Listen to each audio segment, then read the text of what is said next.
What if the trash in your backyard could become the most beautiful part of your garden? Not everyone sees it, but where others see junk, we see possibility. In today's video, we're turning forgotten scraps into stunning garden art, crafted with heart, built with your own hands. Welcome to Revive Nature, a space where discarded things find new purpose, just like people do. Everything in this video is marked with timestamps, so feel free to jump around. And if you have questions or just want to say hi, drop it in the comments, I always read them. And hey, if you like what you see, maybe you'll build something beautiful too, with what you already have. Maybe to you, I'm just another voice behind a screen. But to me, this is more than just content. This is how I show my family that dreams are still worth chasing. When you subscribe, you're not just supporting a creator. You're helping a small dream grow, one beautiful idea at a time. Thank you for watching. Thank you for believing in what's possible.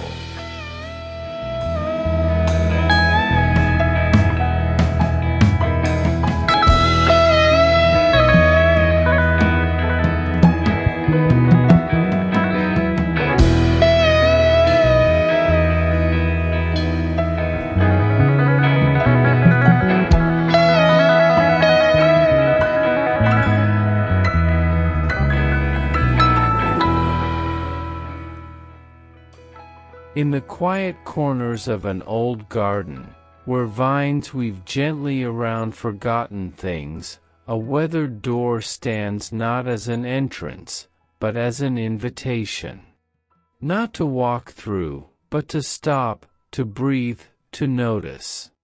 Once discarded, perhaps from a farmhouse long gone, these doors now bloom again, not with hinges and locks, but with life and color.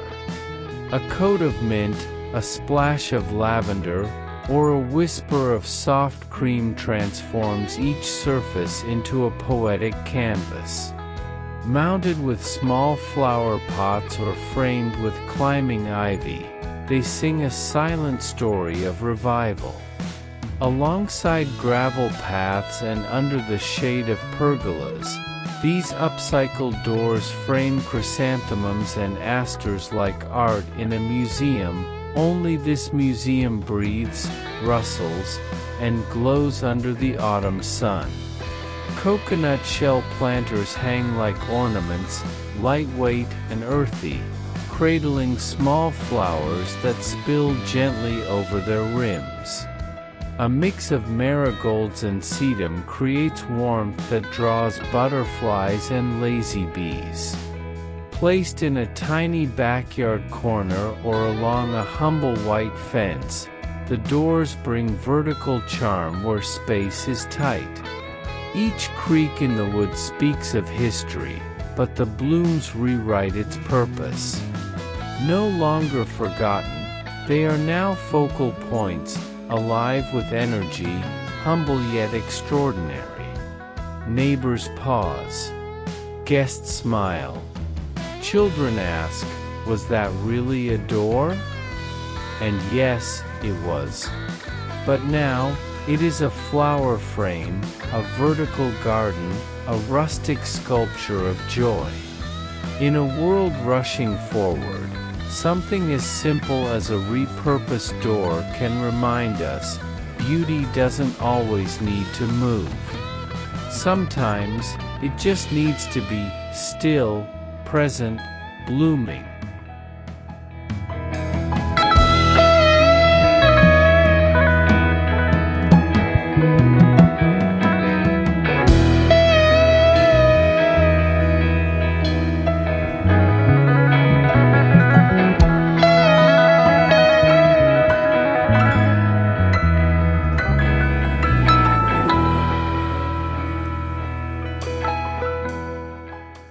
At the edge of a small garden, where the wind gently combs through marigold petals and bees hum softly. A row of painted bottles catches the light like stained glass. They crown the fence like jewels on a rustic crown, unexpected, playful, and quietly poetic. Once tossed aside, these bottles, clear, brown, green, have been transformed with loving hands. A splash of aqua here, a brush of lavender there, some adorned with delicate floral motifs, others simply coated in bright matte pastels. Together, they create a rhythmic melody along the fence line, like a parade of colors marching through the season. Above each picket or post, they stand upright or inverted, each one echoing a second life. Some cradle single stems of freshly cut mums or asters, placed there not to last forever, but just long enough to enchant a passerby or stir a memory. Others remain empty, catching the golden light of the autumn sun like quiet beacons. Behind them, fall flowers rise, Japanese anemones with their pale petals dancing in the breeze, and hardy chrysanthemums bursting with energy. Sedum softens the base of the fence, its succulent blooms drawing in late butterflies. The whole scene feels like a whisper of joy, a backyard symphony written in color and texture. For the gardener, this is not just decoration. It is story. Each bottle chosen, each hue selected, tells of mornings with paint-stained fingers, of afternoon walks collecting glass, of dreams planted just like seeds. Visitors stop and ask, "Where did you get those?" And the answer is always the same: they were trash. Now they bloom. This is what the garden does. It teaches us that nothing is finished, nothing is wasted, and beauty lives in the most humble corners, even at the crown of a fence.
Beneath the wooden beams of a modest pergola, where light trickles softly between slats and vines curl with gentle purpose, something unexpected sways in the breeze, have coconut shells, painted, repurposed, reborn. Hung with care from twine or thin rope, these humble shells now hold more than memory. They cradle fall blooms, golden marigolds that burst like tiny suns, asters with their gentle lavender petals, and the tender flutter of Japanese anemones. Each shell is a bowl of life, suspended in air, quietly transforming the space it occupies. Once discarded remnants of fruit, they are now delicate vessels of beauty, hand-painted in muted whites, sky blues, or left in their raw, rustic brown to echo the tones of earth and bark. Grouped together in clusters or hung in a rhythm along pergola posts, they add vertical softness, color, and motion. Below, the garden continues its gentle riot. Sedum autumn joy rises in soft pink clumps. Herbs fill the corners with texture and scent, and the paths crunch with fallen leaves.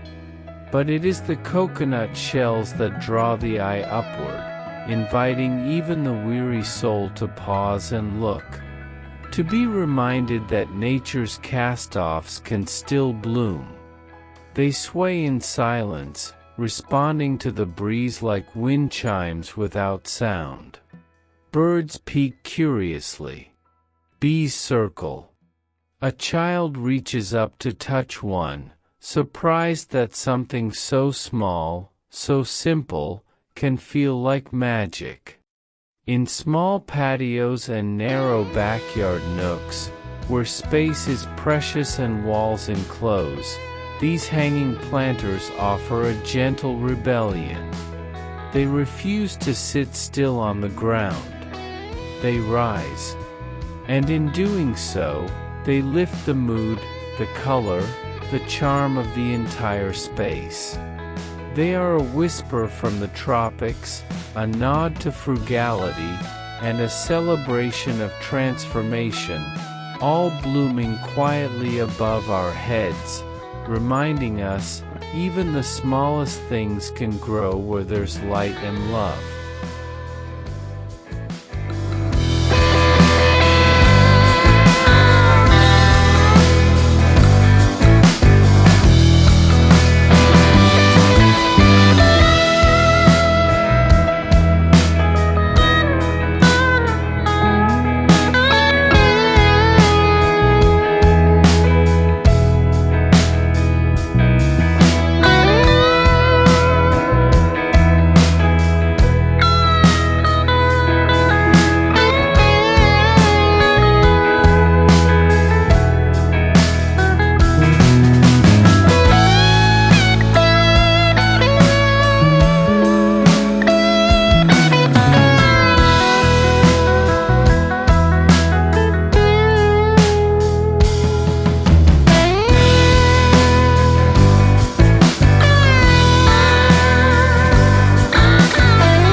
In the quiet hush of a narrow yard, where space breathes in inches and light filters gently through ivy and fence slats, a single door stands tall, not to open, but to embrace. Not for entry, but for expression. Once removed from its hinges and forgotten behind a shed, this old panel has found a new life. No longer a passage, it is now a canvas, a vertical stage where nature performs. Painted in a soft wash, sage, coral, cream, or lavender, it leans into its surroundings with gentle confidence. Small planters cling to its surface, coconut shells holding trailing herbs, tin buckets bursting with marigolds, and moss-filled baskets cradling Japanese anemones. Each bloom climbs upward like a song. Against the door's wood grain, time is visible, faint cracks, weathered edges, stories embedded in paint, but that aging only adds to its charm. It's a backdrop to life, bees dipping between flowers, leaves falling softly on the bench below, a steaming cup of tea placed momentarily on the ledge beside. In tight spaces where horizontal gardening feels impossible, the vertical rises to the occasion. This door offers height, layers, and surprise. It draws the eye upward, lifting the entire garden from ground to sky. and there is something deeply poetic in its placement. A door that no longer leads anywhere now holds beauty that leads everywhere, to calm, to creativity, to inspiration. Neighbors smile at the sight. Guests ask if it's art or accident. The gardener knows, it is both. A salvaged scrap turned centerpiece. A personal touch in a place too often boxed in by fences and walls. So the tiny yard becomes vast, not in size, but in soul.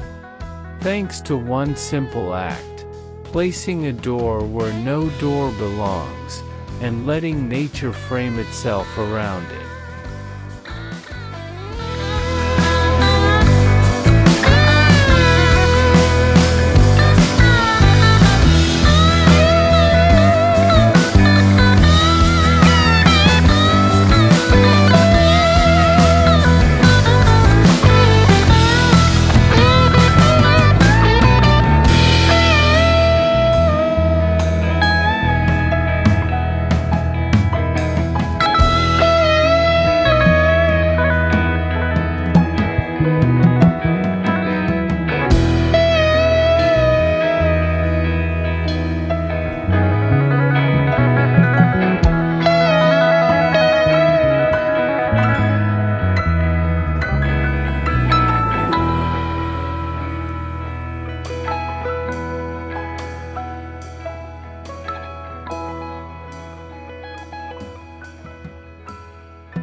In the golden hush of an autumn afternoon, a simple patio transforms.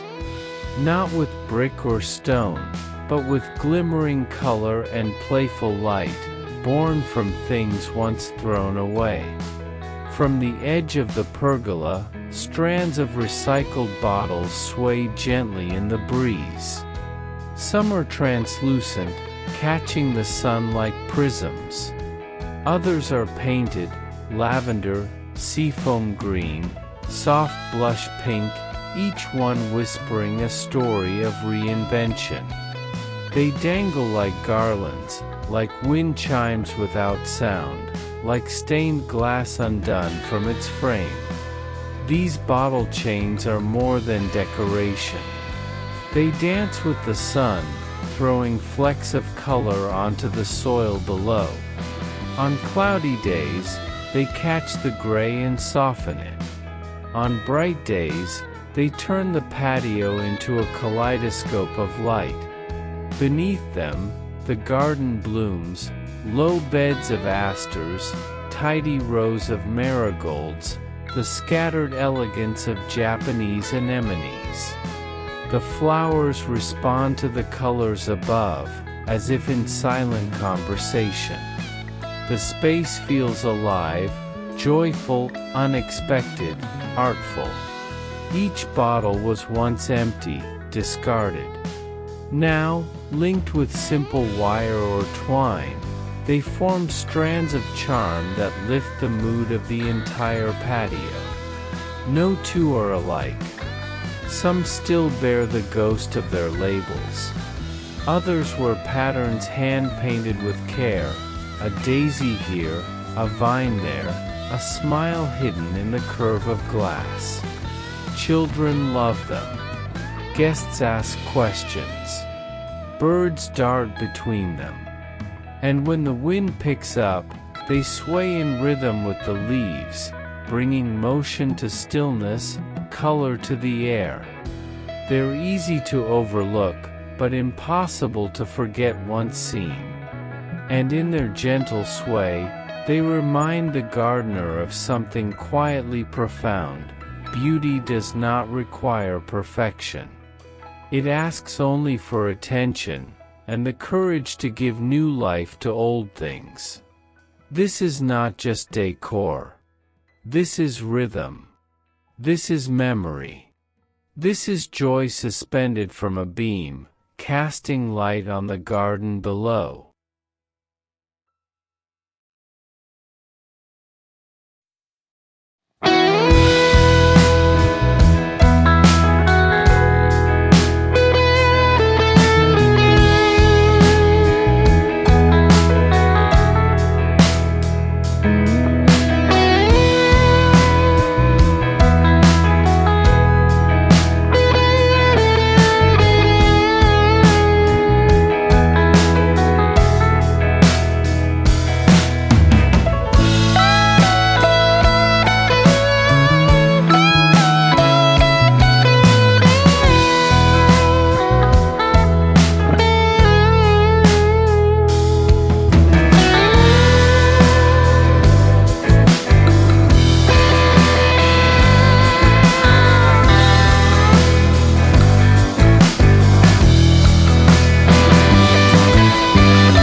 At the edges of every story lies a frame, and in the garden, that frame is often overlooked.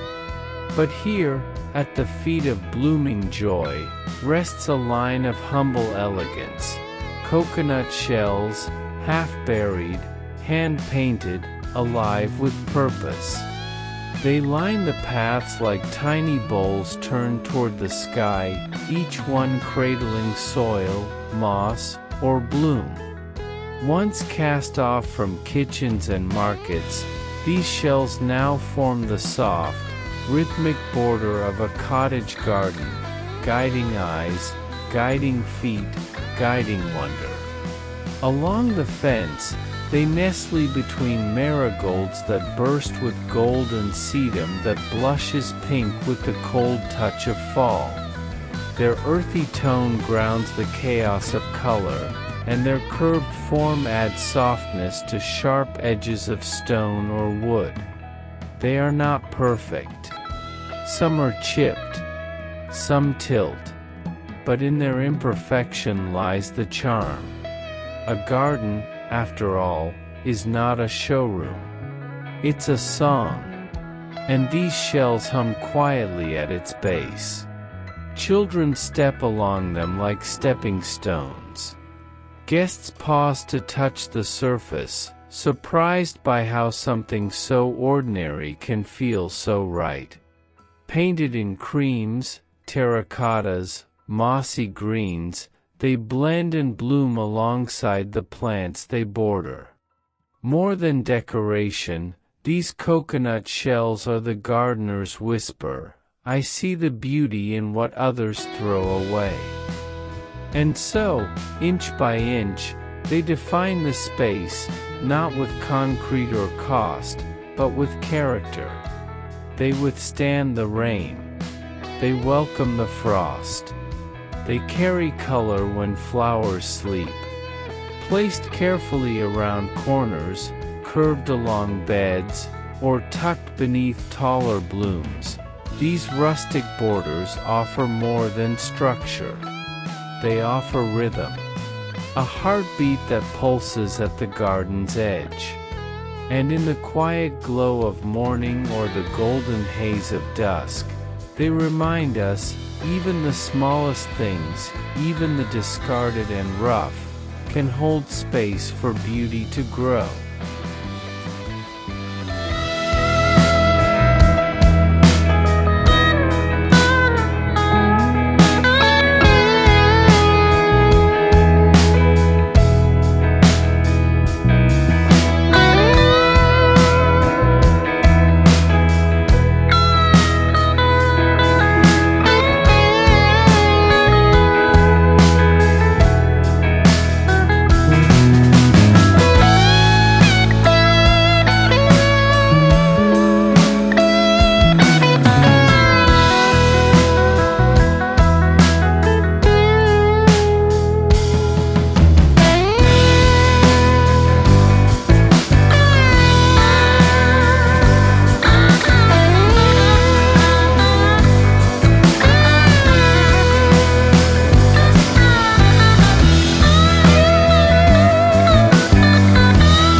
As dusk drapes the garden in amber light, a path reveals itself, not through bricks alone, but through soft, glowing totems rising from the soil. They are not made of marble or metal.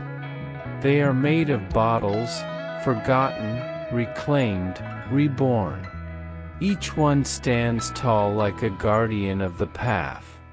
Stacked carefully, green upon blue, clear above amber, they hold within them a secret glow.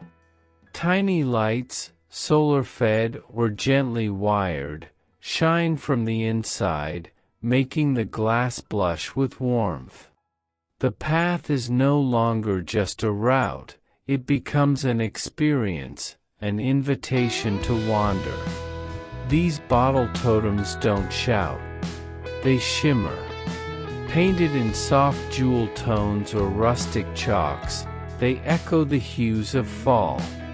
Some were floral hand-painted details, others show their age with pride, tiny imperfections in the glass, bubbles that catch the light just so. At their feet, sedum spreads like mossy carpets, marigolds nod in golden clusters, and anemones whisper in the cool breeze. Together, flowers and glass create contrast, organic and crafted, natural and human. In the tiniest yards, where space is scarce, these vertical lights rise without stealing ground.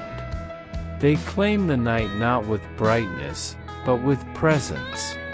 Each one tells a tale, of a wine bottle saved from the bin, of a soda bottle painted with care, of a gardener's evening well spent. Guests pause to admire. Children follow them like fairy trail markers. Even the cat pauses, intrigued by the gentle flicker. And when the wind rustles the leaves and darkness settles in, the garden does not fade. It transforms.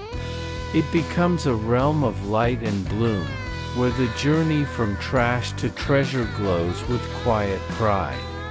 This is not just a lighting solution. It's art. It's atmosphere. It's proof that even the simplest object, with a little love and vision, can illuminate the world around it.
Step through the arch, and everything softens. The buzz of the world fades. The weight of the day lifts. Here, beneath a curve made from forgotten doors, the garden begins to feel like a secret. Two vintage doors, perhaps once bedroom sentries, now retired, lean toward each other like old friends. Joined overhead by a simple beam or bracket, they form an archway that needs no grand design. The paint is cracked. The handles remain. But their purpose has shifted. No longer dividing space, they invite you into it. Beyond the arch lies a quiet nook. A bench or a bistro table. A stone path winding lazily through asters and chrysanthemums. Ivy climbs one door's edge, curling over old keyholes. Above, a wind chime sways lazily from the arch's peak. Light dances on the wood, filtered through the soft canopy of nearby trees or pergola beams. This space is small, intimate. But the door arch gives it grandeur, not of scale, but of spirit. It transforms a simple seat into a destination. In autumn, the colors bloom rich and deep: orange marigolds, plum sedum, pink Japanese anemones peeking between cracks in the stone. The air smells like leaves and earth and late blossoms. And as you sit beneath the arch, cradled in floral quiet, you realize this isn't just reused wood. It's memory made visible. Guests pass through and pause. Some take photos. Some don't say a word, but return the next day to sit in the same spot. Even the birds seem to land more gently here. A door, by its nature, symbolizes passage, transition.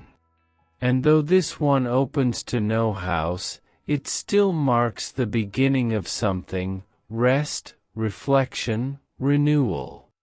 Sometimes, the best spaces aren't those built from scratch. They are crafted from what's left behind, arranged with intention, and offered to the world without pretense.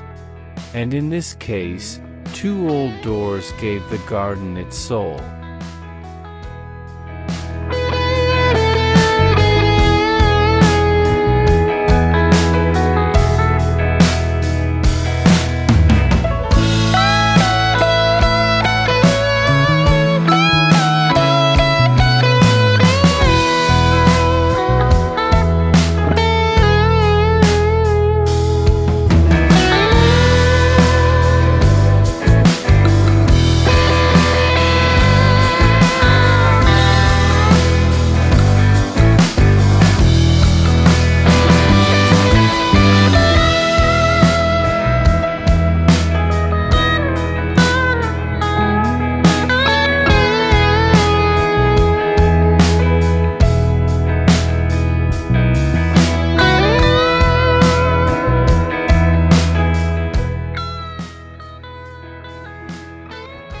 At first glance, they're just shells, halved coconuts resting along the fence, no larger than a cupped hand.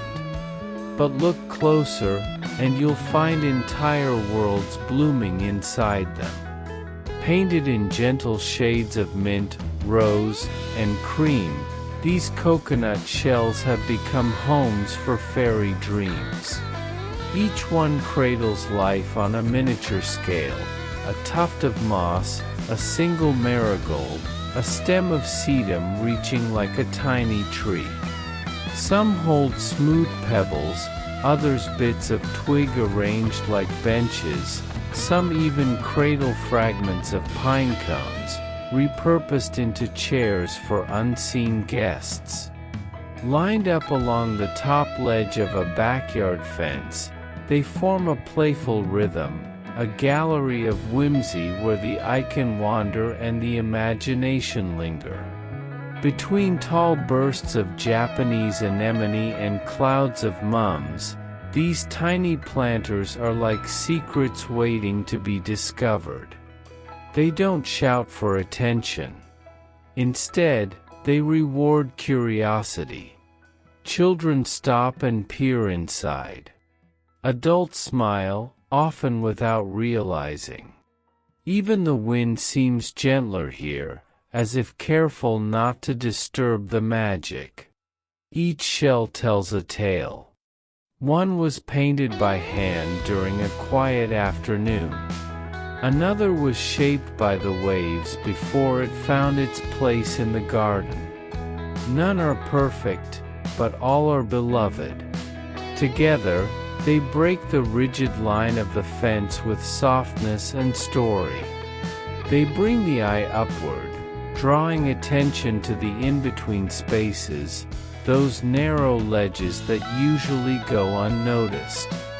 And in doing so, they make the whole garden feel more alive, more personal, more enchanted. This is not grandeur. This is intimacy. A tiny planter. A flower that fits in the palm. A place where even the smallest bloom has purpose. And when twilight falls and the garden begins to hush, you might swear you see a flicker of light within one of those shells, a hint, perhaps, that the fairies have returned home.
There's a certain rhythm to the garden, a soft repetition that pleases the eye and calms the mind.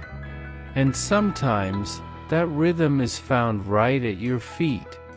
Here, where bamboo and bottle meet soil, a border is born, not just of function, but of art. The bamboo stands firm yet flexible, its natural grain echoing the surrounding plants. Between each segment, a bottle, reclaimed, inverted, and painted in muted pastels, catches the light like a softened jewel.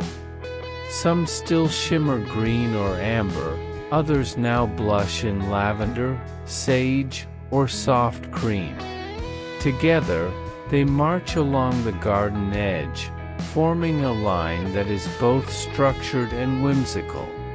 Behind them, Japanese anemones rise. Their delicate petals, white, pale pink, or soft mauve, sway in the breeze like watercolor brushstrokes. The flowers seem to lean toward the bottles, as if admiring the unexpected beauty beside them. This border does more than contain. It elevates. In small gardens, where every inch matters, such edging becomes a design element. It invites attention downward, toward the ground where things begin, where seeds wait, where life first stirs. The bamboo speaks of earth and simplicity. The bottles speak of transformation, trash into treasure, waste into wonder. Together, they say, you don't need much to make something beautiful. And isn't that the spirit of gardening itself? In the cool of the morning or the hush of late afternoon, this edging catches golden light, casting subtle shadows on the soil. It frames not just flowers, but moments of planting, of harvesting, of pausing with a warm mug in hand and simply taking it all in. Visitors compliment the blooms, of course. But then they look down, smile, and ask, "Where did you get that idea?" The answer is always the same: it was already here, just waiting to be seen differently. And with that, the garden story deepens. Not just of plants and seasons, but of resourcefulness, creativity, and care.